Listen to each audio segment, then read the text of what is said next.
Welcome to the immortal hills. Thank you.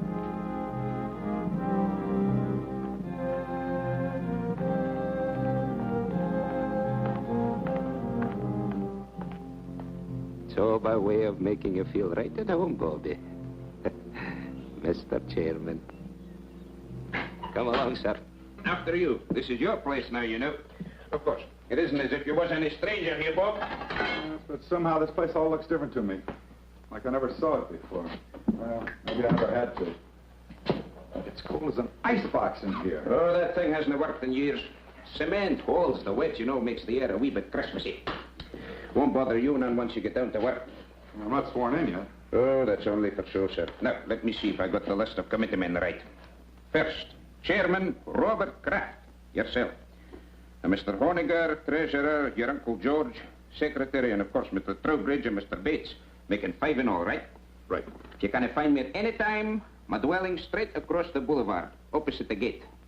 Makes it nice, living so close to my work. Now, would you like to see the sights, sir? Give the roof a chance to catch the heat. Mm-hmm. If you care to make a tour, it's a bit warmer outside. That's quite a map. Oh, yes, sir. That's a map of the entire cemetery, down to the weeest speck of dust. Here we are, and here's my shed with the row stone, and there's the gate you come in. Certainly kept it up to date. There's the new mausoleum on there already. Aye. Oh, yes, sir. This map's going to be a big help to you, Bobby. Suppose you got a customer and you want to know what ground we can show him. This is where the map comes in. One look and quick as a wink, you know who's where and what's what. It's them pins that makes it so easy. The black ones stand for the ones that is already there, and the white ones for them as has made their arrangements for the future. Now, for example, here's my place. Lovely, isn't she, Bob? There. Sun in the morning, but gets those trees to give shade in the afternoon heat. McKee, you've been on this job now 40 years, right? Aye. Well, I guess the committee's right. It's high time we retired you.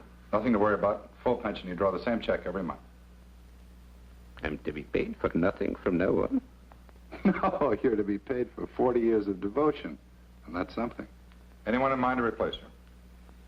Oh, I hadn't given it much thought, sir, but, there must be plenty of young and hard-muscled tots would give the right teeth for my shoes. It's a lovely place to work. You're outside, near Mother Air. Well, let me know if you find somebody. Oh, I will. Yes, sir, that's quite a map.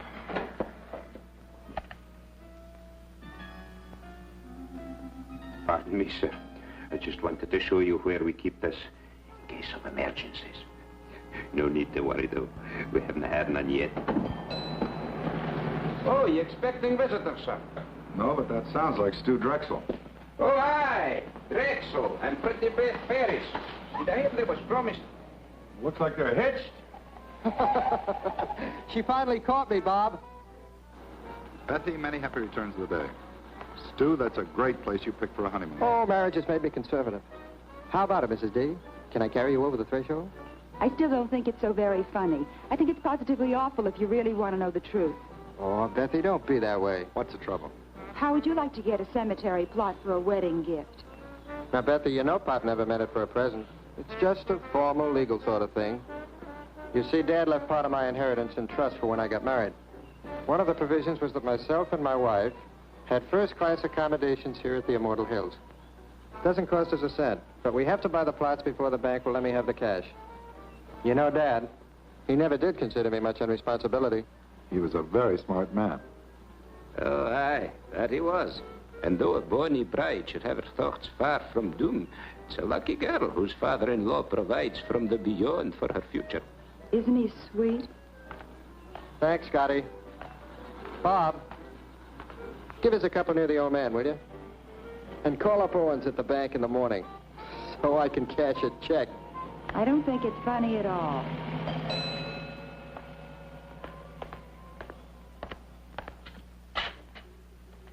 From the last administration, sir. Folks get a wee bit rocky when they come out here sometimes. Best to be prepared. Down the hatch.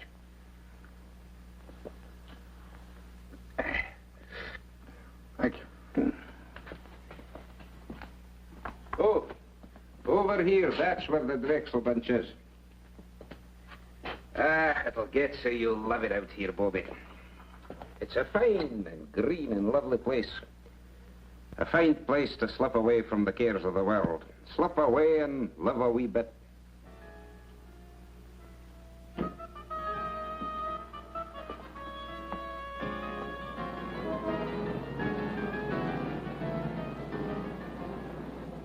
As retiring chairman of the Immortal Hills Cemetery Management Committee, George, I haven't got... it is now my very great pleasure to announce the appointment of Robert Kraft, president of Kraft's department. Now, George, don't shush me. You railroaded me into this. Now, wait a minute, Bob. It's your turn. Last year was his turn. The year before it was mine.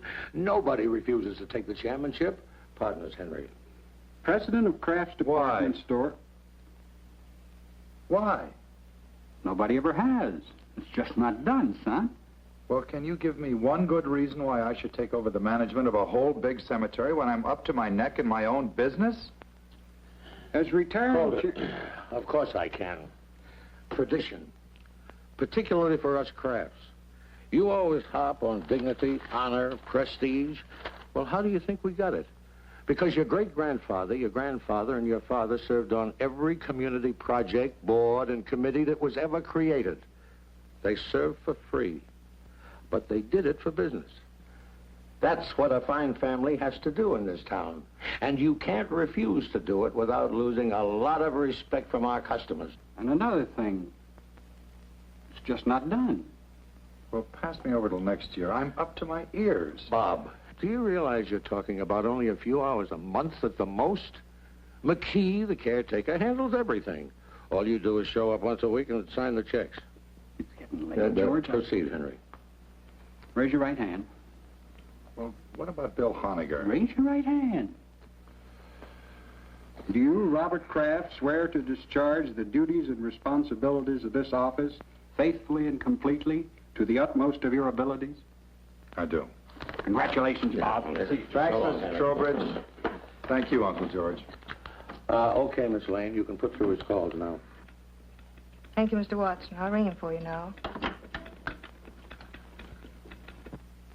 Hello.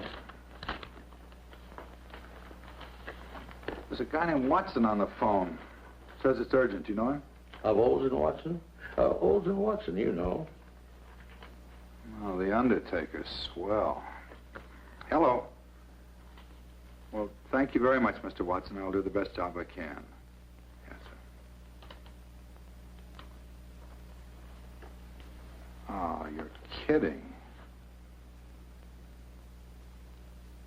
Well, sir, don't worry about it. I'll take care of it myself. I'll be there within an hour. Yes, sir. Thank you. Well, what about this ad? I have to wait. I'm sorry. Well, now, call McKee. You don't have to go up there every time. This is different. Somebody prominent? Stu Drexel and his wife. Stu and Betsy. No.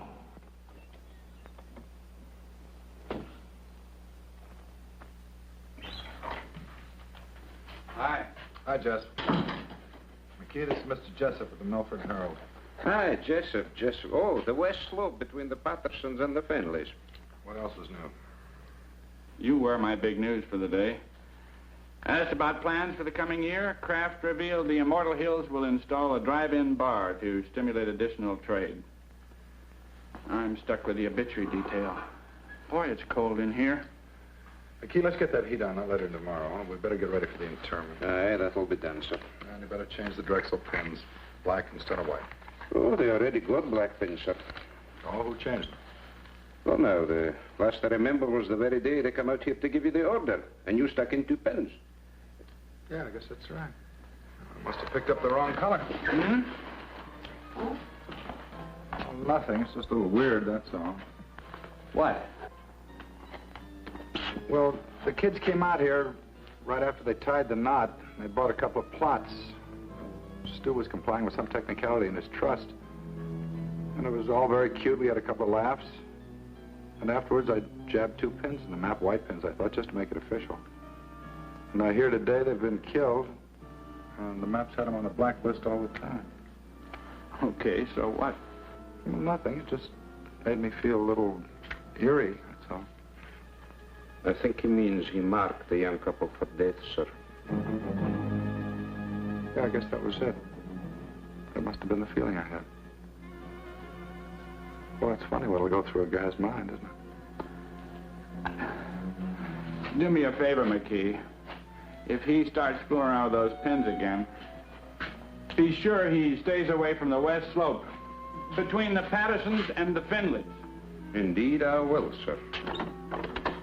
Hi, Annie. What are you doing out here? I had a luncheon date, but I was stood up. I know a nice little place down the street. I just might take you up on that. I won't hold my breath. George told me about Beth and Stuart, and I just had to see you. Made me think how lucky we are just to be alive and together. And this is Mr. McKee. This is Miss Craig, my fiancée, Andy. How do you do? Miss, would you be wanting me for anything else, Bobby? No, thanks, Andy. Bob. What's wrong? Well, nothing. I'm just a little depressed, that's all, but you'll take care of that. And I kept wishing we could keep our appointment. Oh, rendezvous, if you don't mind. Your gray flannel is showing. Actually, do you know what made me turn around and come here instead of going home? Mm-hmm. Well, I was driving along, feeling rejected. Mm-hmm. And then all of a sudden I saw you very clearly in my mind. Bob, it's just that you're too attractive. After all, president of a department store and in charge of the Immortal Hills. Irresistible. I saw you and I heard you. Lunchtime, Annie. That's what you said distinctly. Lunchtime, Annie. Well, I can do better than that, I hope. Oh, you did. You said, I want you. And I need you, and a whole lot of lovely things I'd be embarrassed to repeat. Yeah. You know, just about the time you were seeing me, I had you on my mind. That's amazing. No, I mean it. And I don't blame you for not wanting to repeat what I was thinking. We better go to lunch or get married. Or I can just as easily join Jess at that little spot down the road he spoke of. We regret the management does not permit exchanges once the merchandise has been purchased. Then I'll freshen up.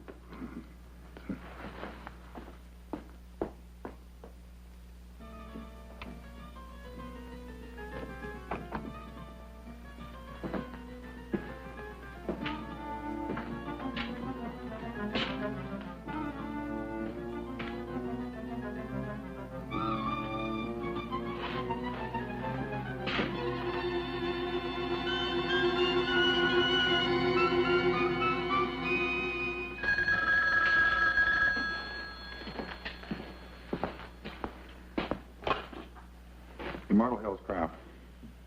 Hi, Carl. No, terrible. No, I'm sorry. The funeral's been confined to the immediate family. Yeah, all right, Carl. I'll see you later.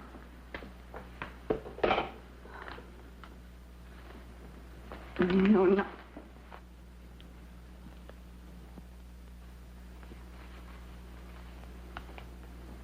Yeah, you're right. What? You're right. We are lucky to Lucky to be alive. With each other. Come on.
Eat nor drink nor money have none. Well, well. Hey, Bobby! Be happy. Hey-ho.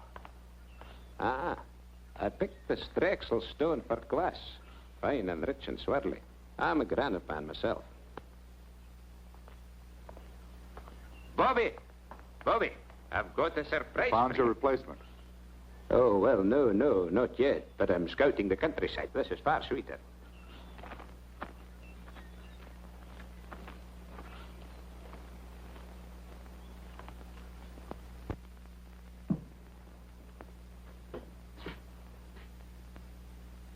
This is what I call getting things done. Oh, gee, you should have been an executive.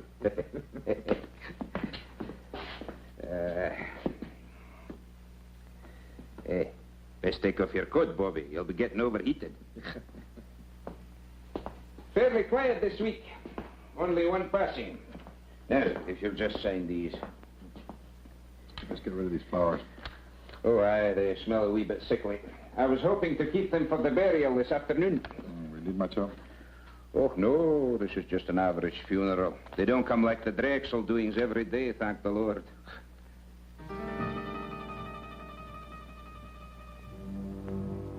McKee, this bill for W. Isham. What's it for? Why, he's the lad for this afternoon, Bobby. Oh, no need to look so sad. Willisham was the same age lad as me. Oh, there's something I've been meaning to tell you. Mighty queer it strikes me, Bob. I went to the map just after we got the news. They changed Willisham's pin to black.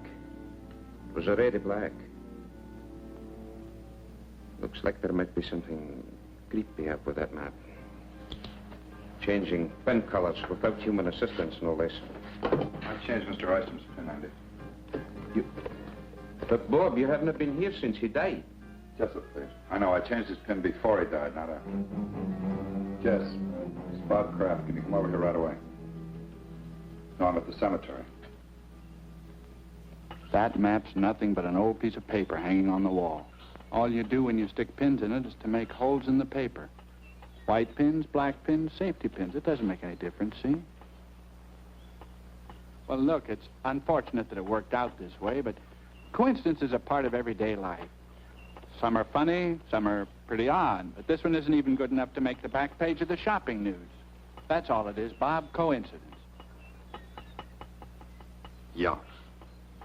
You're right, Jess. Thanks. That's okay. Sometime when I've tied on a real headbender, you can do the same for me. What's your trouble? Well, nothing, but I've been through all this before.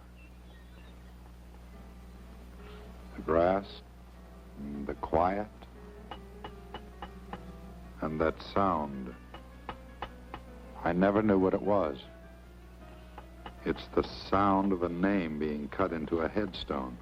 Yeah, I've heard of people who thought they'd been through the same bit before in their dreams. I think it's even happened to me. What would you say if I told you this happens to me regularly? Ever since I was a child.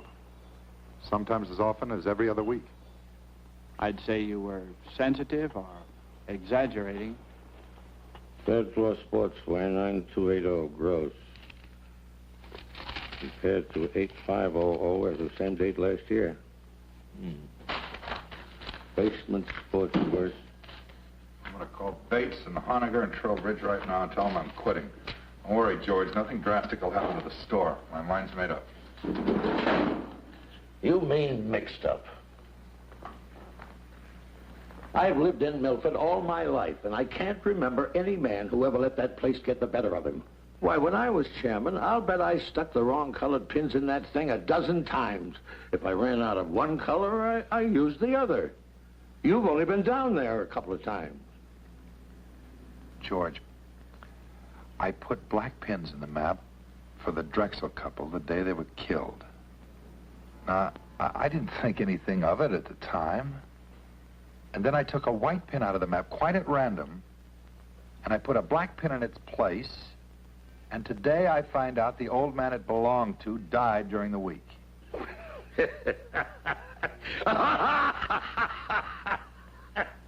Bob, that's terrible. For heaven's sake, Bob, everybody loves a ghost story. Where's your sense of humor?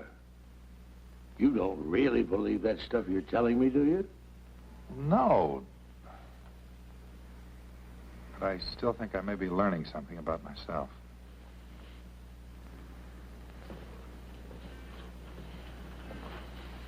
Where are you going? Oh, I think I'll just take a run out to the cemetery. What for? Sounds like it might be fun. After all, I've been trying to find some way to wipe out our competition for years. Good night, George.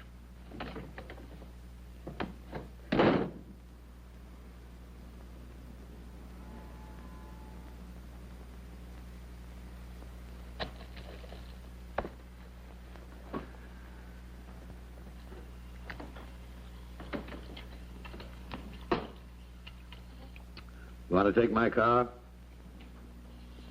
All right.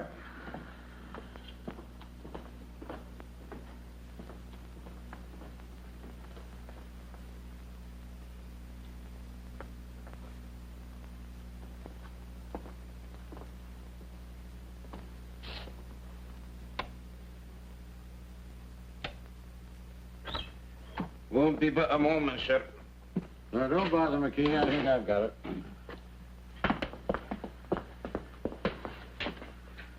Oh, that'll be all, McKee. Is everything all right, Wilby? We'll see you later, Andy.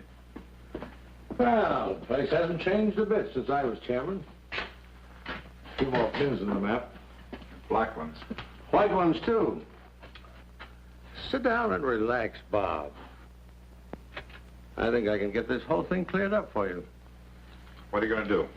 I'm going to convince you that there's nothing out here for you to worry about. George, let's forget this. Bob, I said I'm just going to convince you.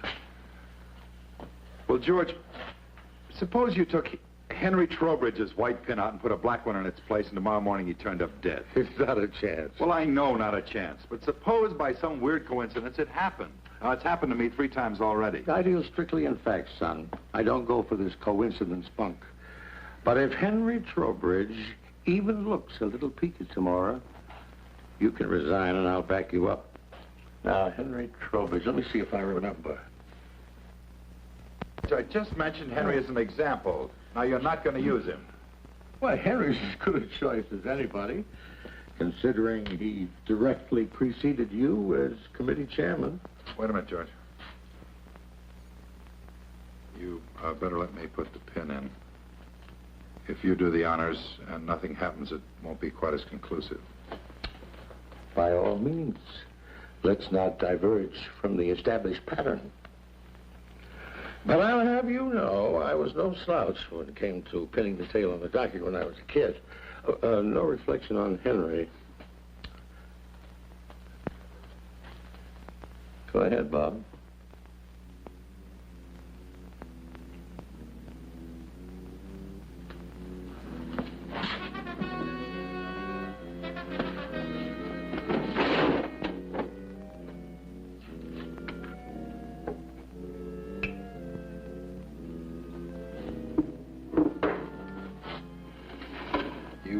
Henry and tell him what we did.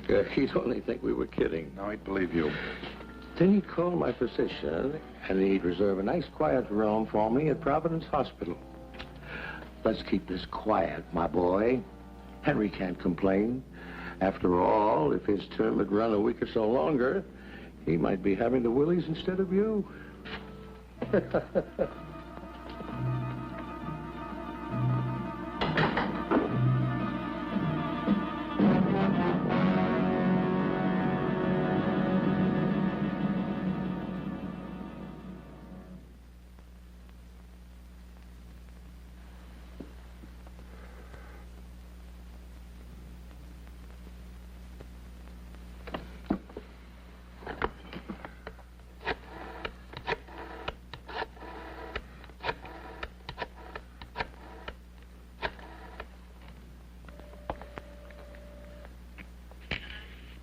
Hello, Miss Trowbridge. This is Bob Kraft. What are you doing up so late? Nothing serious. I just meant to call Henry earlier and it slipped my mind. Put him on, will you? Or if he's watching the movie and enjoying it, ask him to call me back during the commercial. No, Bob. Just hold on and I'll get him. He's upstairs reading in bed, but I'm sure he's not asleep. Well, I hate to disturb him. You just hold the wire, Bob.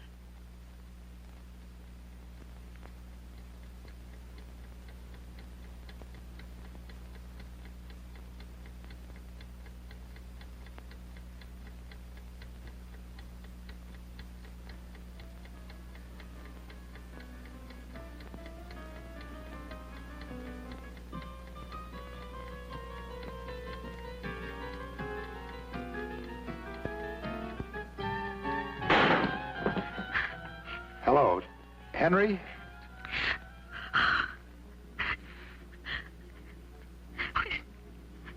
He's not breathing, Bob. I've got to call a doctor. I understand. I'll hang up right away. I'm terribly sorry.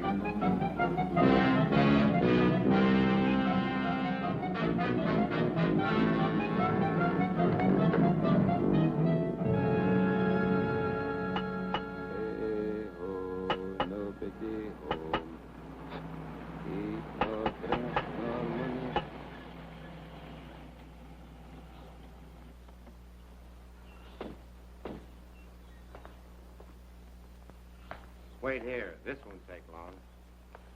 Morning. How do you do, sir?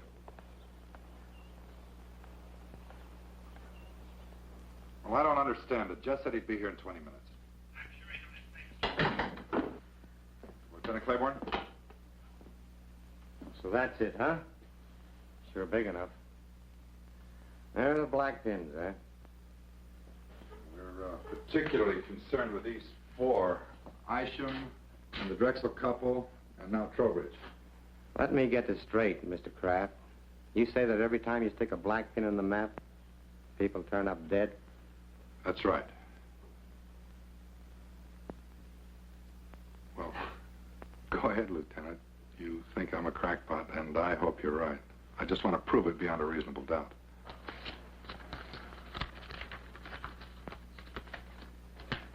Stewart and Elizabeth Drexel, DOA, Emergency Receiving Hospital, result of highway collision. William Isham, cause of death, cerebral hemorrhage. Henry Trowbridge, coronary thrombosis. Well, the rule is this. Where no evidence of homicide exists on initial investigation, the matter will be dropped. Investigated, found nothing. Sorry. Jessup? What's new, or should I say real? Nothing like murder, if that's what you're after. I'm sorry Bob saw fit to disturb you, Lieutenant. No harm done. What do you make of it, Jess? I keep telling him it's just coincidence. Yeah. If I were you, Mr. Kraft, I'd take a week or two off. Take it easy. You forget all about it. If you're going to use the story, kindly refrain from mentioning my name. I know. Lieutenant Claiborne, with an E on the end.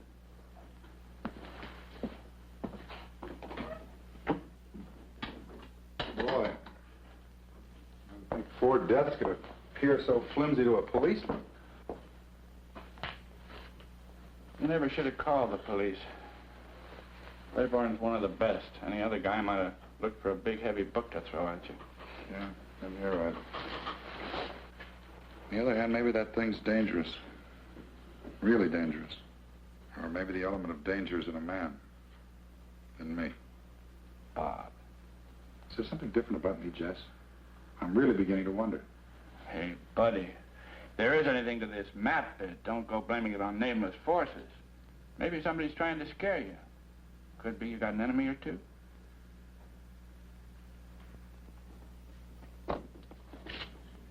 Somebody using your desk, George. He came in to keep me company, darling. That was very sweet of him.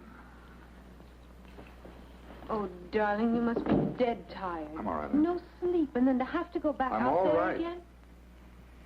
There's no crime in needing a good rest. George, I've got some correspondence to take care of.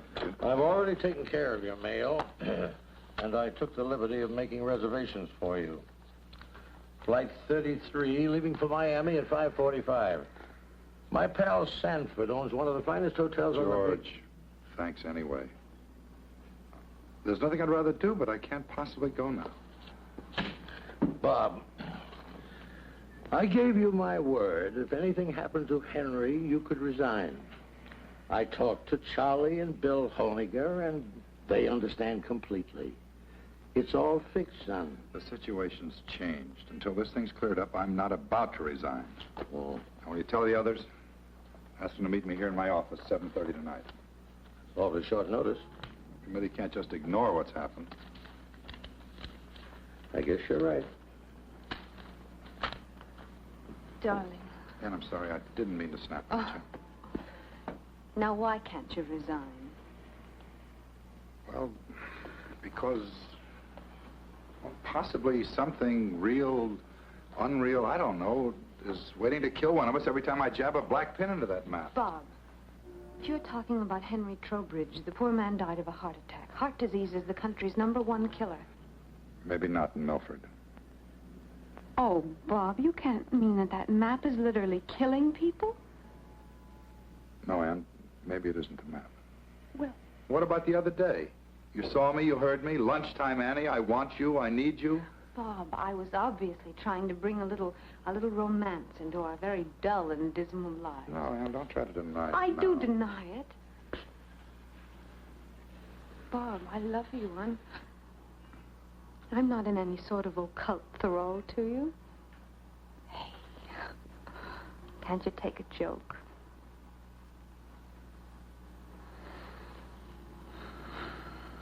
All right, then I was lying too.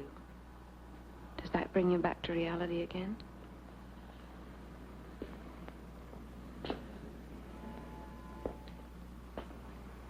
Bob, I think we better take advantage of those plane tickets. George's Mr. Sanford's could be best man. The offer's awfully attractive. I love you so much. And if you're going to cry, do it someplace else.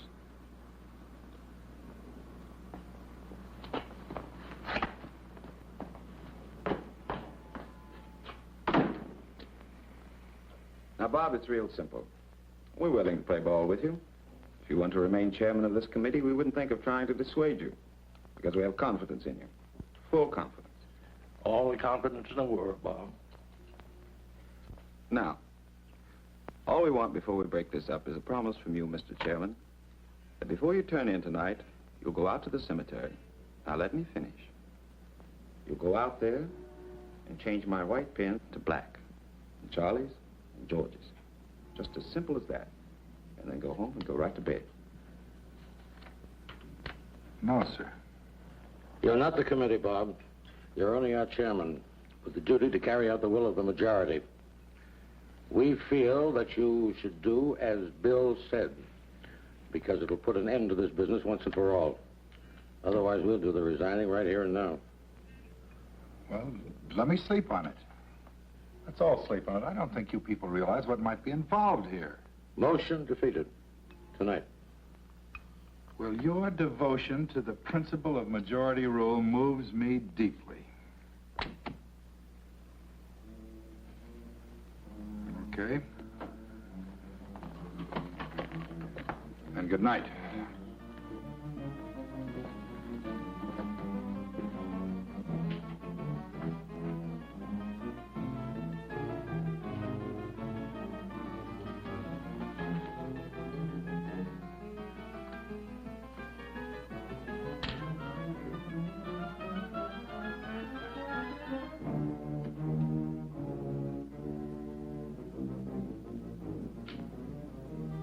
Charlie.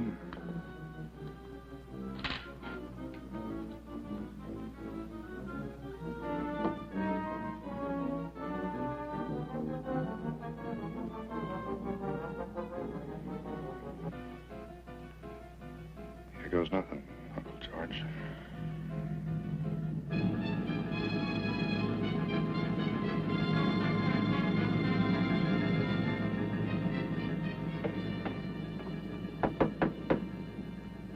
Who is it? It's me, Bobby. Open up.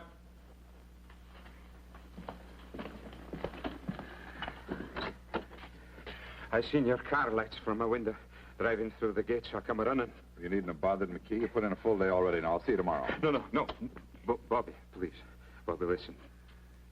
When you locked and bolted this place, I said to myself, now there's a man who knows his business. That's what I said. He may not know everything what's behind it, but he knows when a thing's to be fooled with and when it's to be left alone. There's nothing to fear with a man like Bobby Kraft at the tiller. That's what I said. Well, that's fine now. You run along home and don't worry about a thing. Nothing's going to happen to you. No. Please. Bobby, lock this door again and send yourself home. Or else, who can answer for what may happen to the whole miserable lot of us? It'll have to be open sometime. If I don't do it, they'll get somebody who will. Well, good night, Andy. Good night.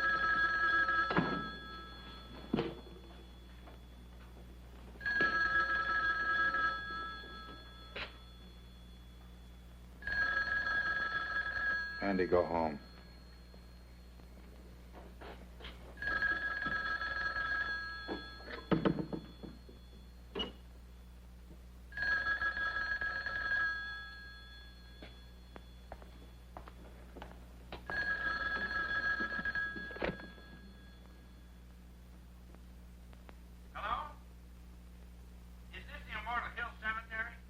What do you want, Jess? Bob? Why didn't you answer me? I've been looking all over town for you. I'm calling from your place now. What are you doing at the cottage again? Haven't you had enough for one day? Jess, I think I've done something terribly wrong. Well, Pete, what are you talking about? Well, we had a meeting of the cemetery committee after closing tonight. Bill Honegger, Charlie Bates, and George, everybody. And they voted to make me come out here to the cemetery and stick black pins in the map for each of them. Just like it was some kid's nightmare. So I did it. Jess, there's a black pin in that map for Charlie Bates and Bill Honegger and George. And if anything happens to them, to any of them, it's my fault, nobody else's. Nothing's going to happen to them, Bob. As a matter of fact, I think they did you a big favor. I've never heard of a coincidence involving 3 people dying all at once. By tomorrow at this time, this whole big worry of yours will be nothing but a lot of hot air. Well, I hope you're right, Jess. I guess there's nothing for me to do but see this thing through. I think I'll check on him myself and see... Bob? Bob?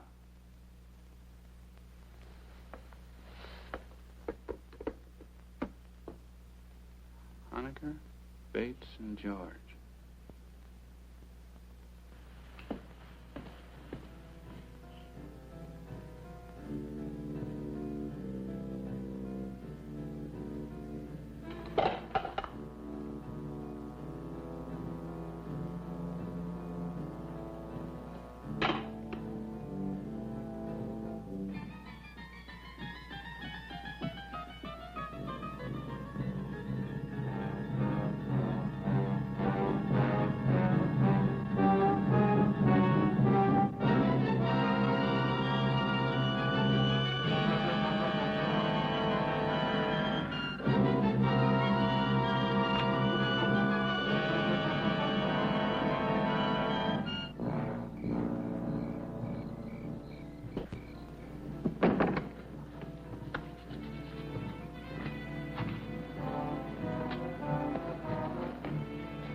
Lieutenant Claiborne, please. Homicide. This is Homicide, Sergeant Greer. Lieutenant Claiborne, please. Not here. Can I take a message? Sergeant, this is Bob Kraft, Kraft's department store. Oh, sure. Oh, wait a second. Wait a second, I'll check. Mr. Kraft, are you calling on police matters or just something personal? Well, it's a little bit of both, Sergeant. Drive at Adams 1311. Thank you.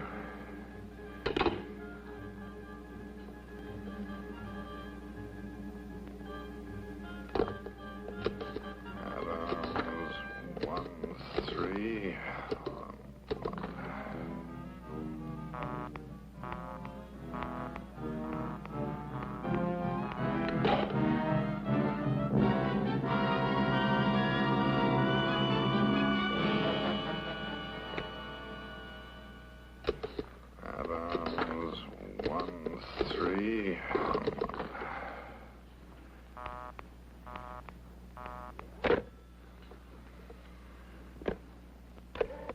Adams 1311.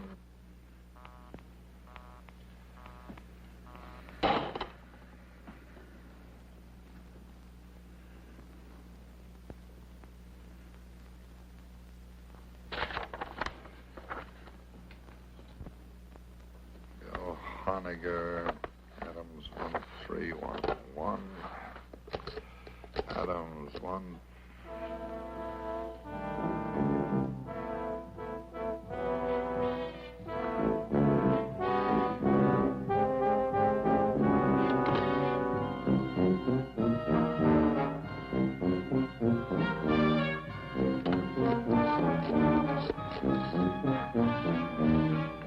Give me a homicide. Yes, sir. Homicide. This is Bob Kraft speaking. I can't get through to that Adams number. No. Claiborne's at that number, and it's imperative that I speak to him right now. Well, sir, just a second, sir. I think he's reporting in on another line. They've been trying to get you, but your line's been busy. Hang up and I'll call you back right away.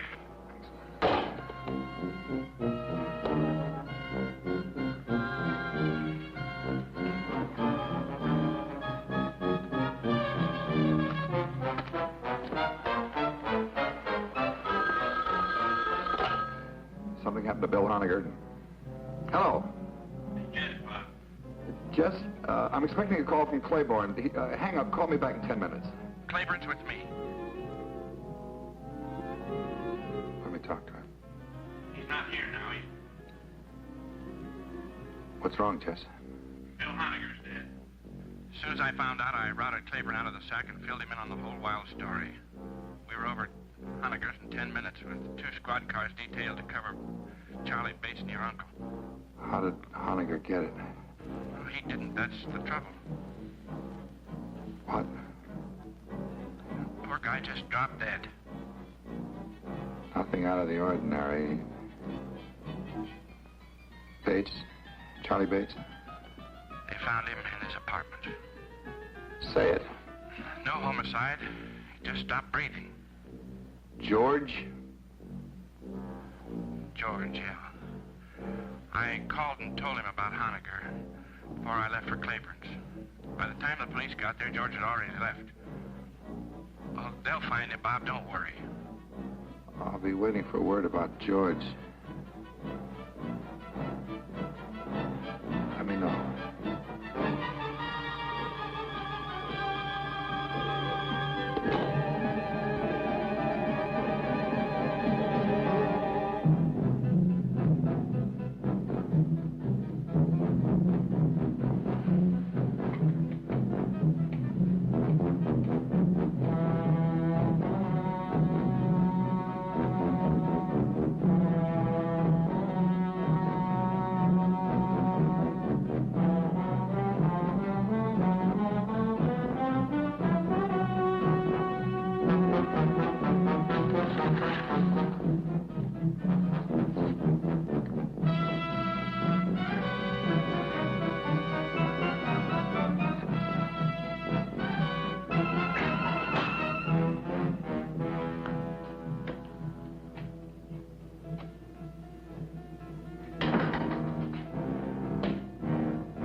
I see you followed our wishes to the letter.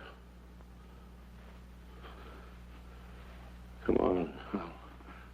I'll drive you home before you catch pneumonia. You three men made a terrible contribution to this town tonight, whether you meant to or not. I'm not going anywhere, Uncle George. I'm staying right here.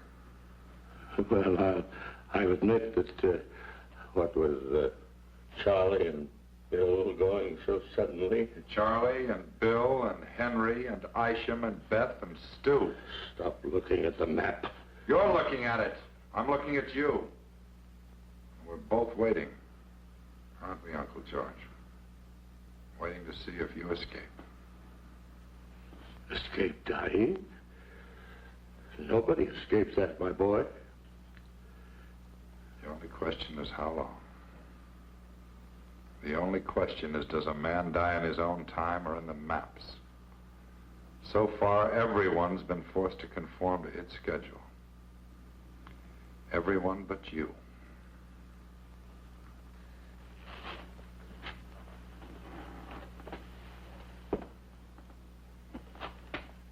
That puts me back on schedule. My own schedule. If it makes you feel any better.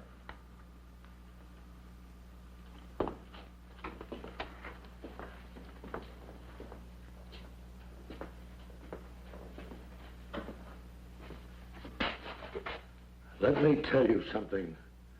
From now on, if you want to see me, you're going to have to come down to the store. I won't make another special trip on your account. The next time I see you, George, we'll both be right here.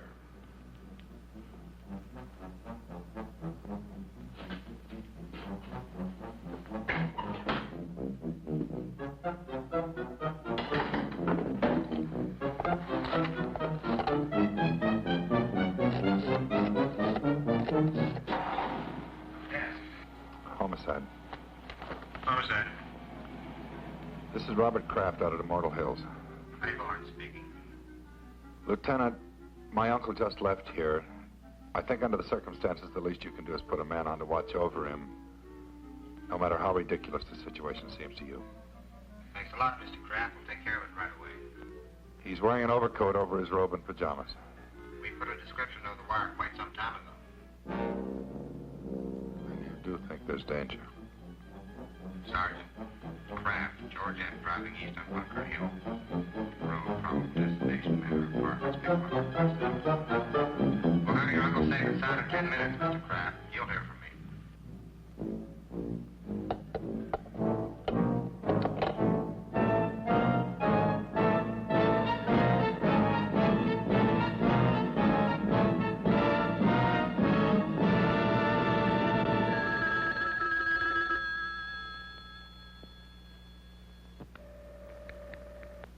Are you sure your uncle was out there tonight? You didn't just think you saw him? I told you he just left here. That was 2 hours ago, and no sign of him anyplace. I put out on all points after the first hour. He's not on the road, and he's not home. Hold the wire, Lieutenant.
You better come out, Lieutenant. He's still here.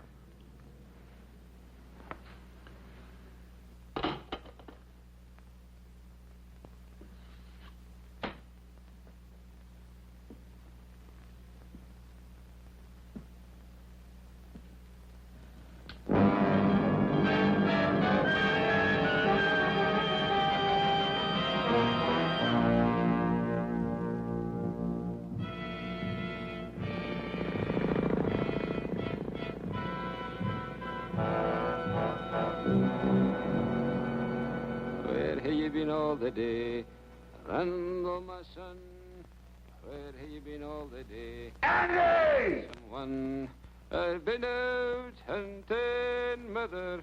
I've been out hunting, mother. Make my bed soft, mother. Make my bed soon, for I'm sick.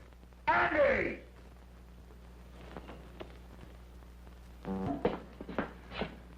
Key, I'm going to burn that stuff in the greenhouse if this heater doesn't work by tonight. Bobby, it took a whole lifetime of collecting for me to get the whole caboodle here. And see here, you haven't even touched your food. Man, you've got to eat if you want to keep above the ground.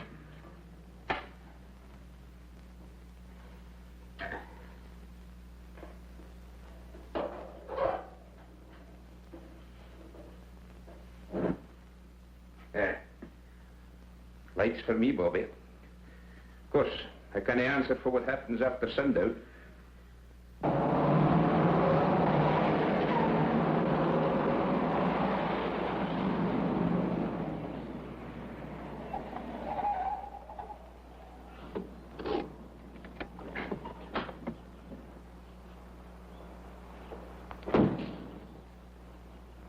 Better wait in the car.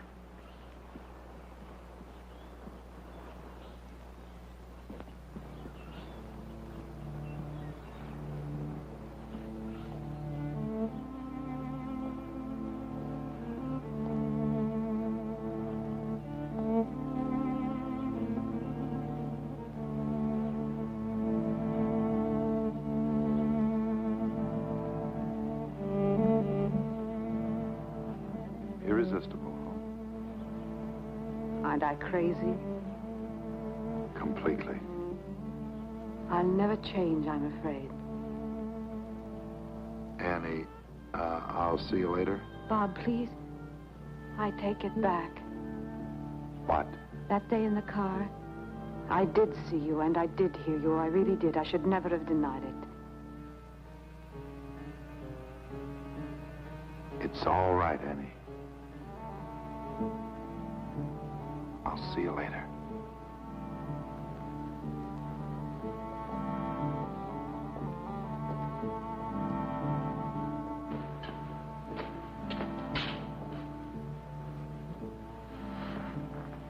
You have a party named Jacob Mittel someplace in the map?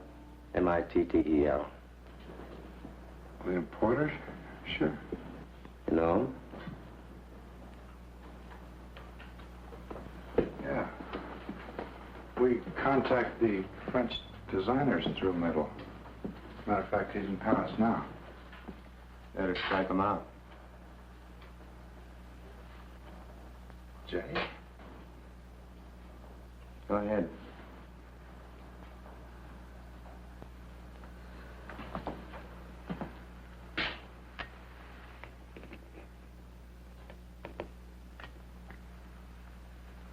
How did he die? He isn't dead. At least not yet.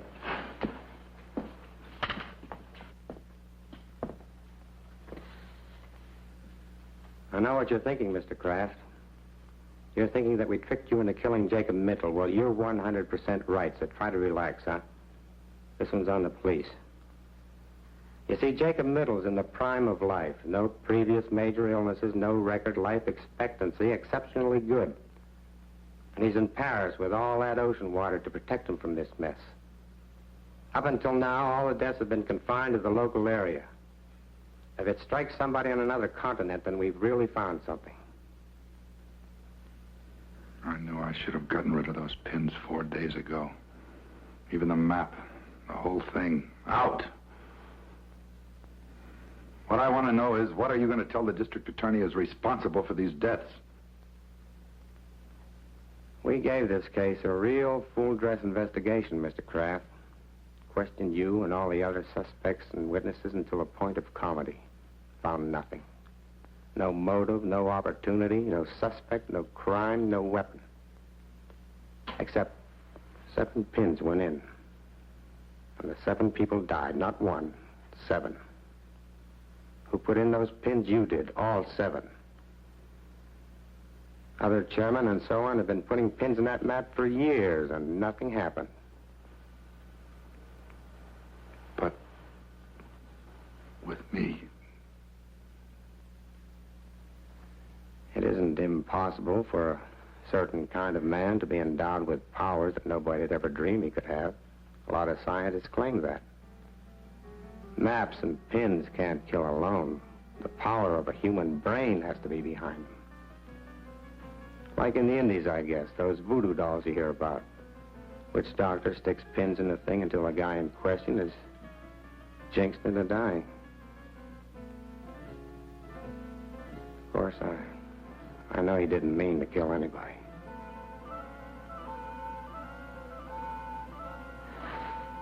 I have to get back. You'll hear from me the minute we get word.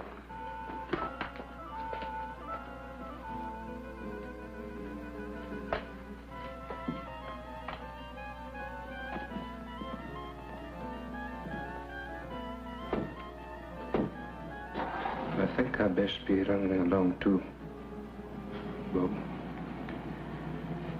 I think so.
Destroyed them. Something in me killed them. Something in me.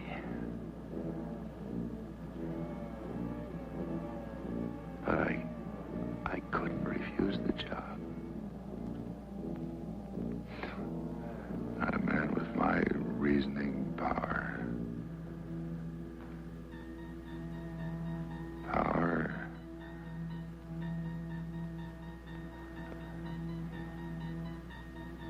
If I have the power of death using the black pens, then I must have the power of life using the white ones.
This is the cemetery, that's right. This is Rosamond Middle. Rosamond, I don't... Yes. Can't you hear me? This is Rosamond Middle. Jay's wife. Rosamond, yes. Just received a cable, Bob. Can't you hear me? You just received a cable from Paris, France. That's right. I'll read it again. Regret. Jacob W. Middle died in Hotel Royale. Body awaits disposition. Signed American Embassy, Paris, France. That's right. He died there. Died in Paris, France. Died. Jacob W. Middle. Impossible.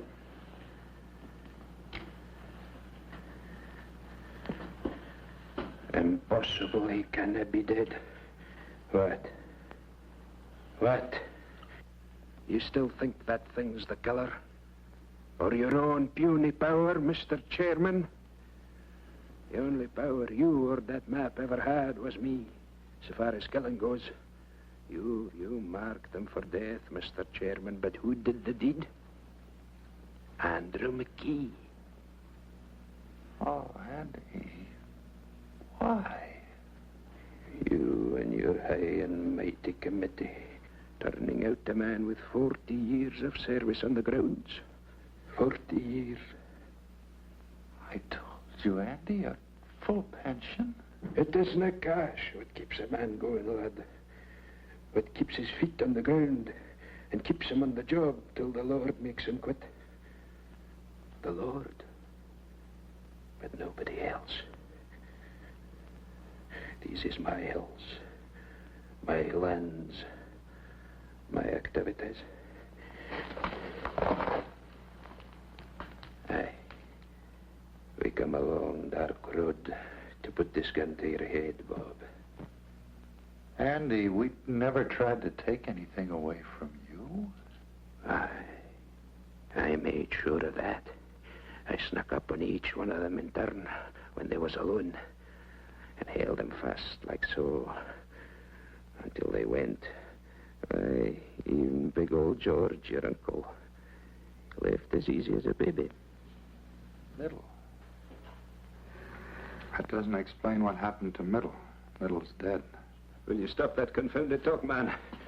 That map's not but to do that. You fool.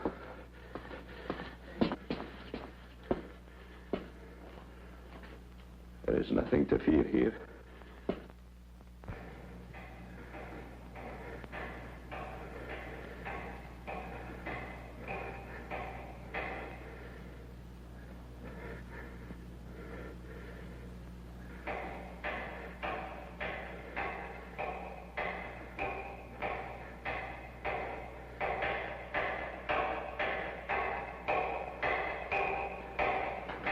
That map.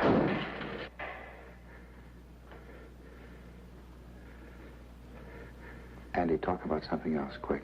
It's important. We're finished with talking. Finished you are with maps and pins black and white. Talk about something else, I said. It's important right now. Talk about anything else. Now.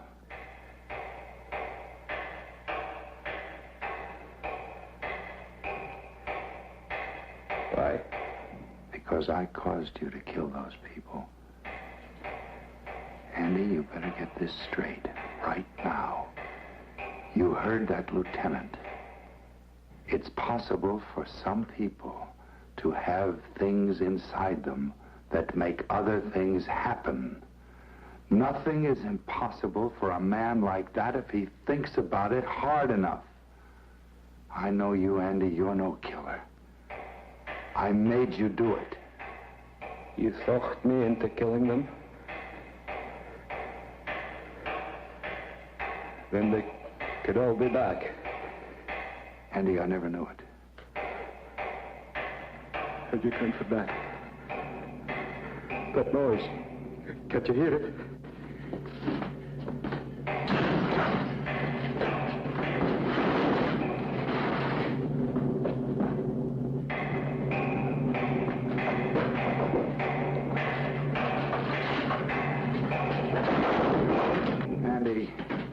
Andy, stop. There's nobody.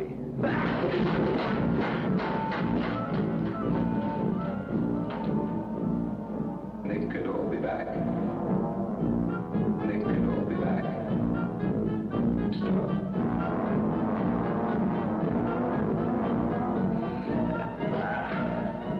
Don't look take me, sir. Go away. You should have sat in 10 minutes more. But now it's too late. Too late.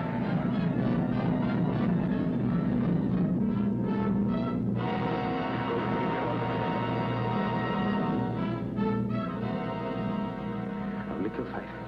Give me all the fight. Not the young Brex. Oh, come on. Go away. Go away and leave me alone. Go away. Go. Save me, Bobby.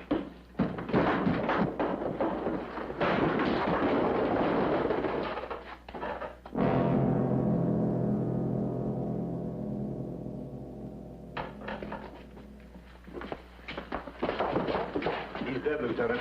All right, forget the normal procedure. Get him out of here.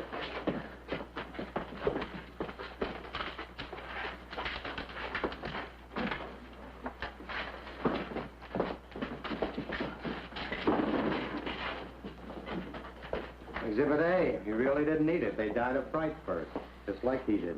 You're forgetting about those 7 trips to the mausoleum, Lieutenant. 7 bodies, 7 trips. They helped. Lieutenant, Jacob Middle died in Paris. Well, that was a plant, Mr. Kraft. Middle's all right. Sorry we had to put you through this, but it was the best way to make McKee come out in the open. Mrs. Middle stayed up all night at headquarters, waiting for us to call in. Our radio car is posted just outside. We signaled her to phone you and tell you that lie about her husband. Am I getting through to you, Mr. Kraft? Well, not quite yet. We watched him, Bob. He actually managed to unearth all 7 of them. Wonder what got into him. It was those white pens.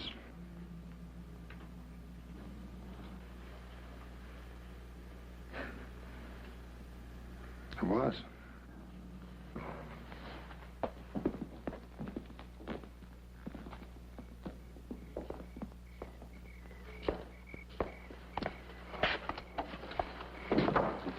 Annie, I lost my overcoat. Oh, where? Which one? I'll get it. No, never mind.